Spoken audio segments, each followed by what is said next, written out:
یکی از تدبیرهای مهم اگروتکنیکی در فصل زمستان یخابمانی به حساب رفته. کشاورزان با این راه می توانند برای ذخیره‌کنی نمی، نصف کردن حشرات‌های ضرررسان، بلند برداشتن حاصلخیزی زمین، به دست آوردن محصولات باصفت و میوه لذیذ و شهدبار زمینه گذارد. عین زمان تدبیر مذکور در روزهای سرد فصل زمستان در میدان‌های باغ و تاکزار خواجگی‌های دهقانی انفرادی و عائلوی شهر استراوشن به طور وسیع راه اندازی گردیده است. طبق اطلاع شعبه کشاورزی شهر، معرکه یخابمانی در میدان 2600 گکتار گذرانیده می شود. تا امروز میدان زیاده از 700 گکتار باغ و 624 گکتار تاکزار از معرکه یخابمانی بهره گرفته. با این وسیله درختان در زمستان باز هم کرختر شده، دیرتر به نشو نما آغاز می نمایند.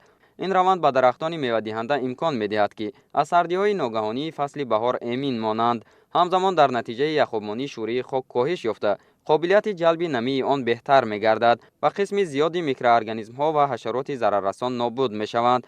با مقصد پیشگیری از نارسایی آب پولیزی برای دهقانان، هنوز سال 1966 در شهر آبانبار زرین رود با گنجایش 55 میلیون متر مکعب آب ساخته شده مورد استفاده قرار داده شده است. عین حال در این آبانبار تقریبا 14 میلیون متر مکعب آب ذخیره گردیده. هنگام دایر گردیدن معرکه آبمانی ذخیروی، خواجگی های باغپرور با آب پولیزی به طور کافی تامین می گردند.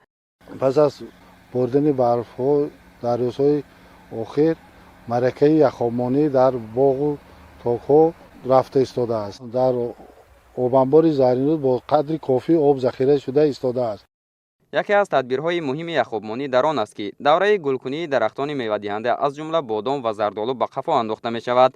این تدبیر امکان فراهم می آورد که درختان از سردی‌های ناگهانی فصل بهار آسیب نبینند. با در نظر داشت آنکه امروزها تغییریابی اقلیم به یک مسئله جدی جهانی معاصر تبدیل یافته است، دهقانان صاحب تجربه شهر استراوشن از هر یک روز سردی فصل زمستان ثمرناک استفاده برده، با مقصد دیر شکفتن درختان میوه دهنده و به دست آوردن حاصل فراوان، معرکه یخابمانی را به طور منتظم راه اندازی نموده ایستادند.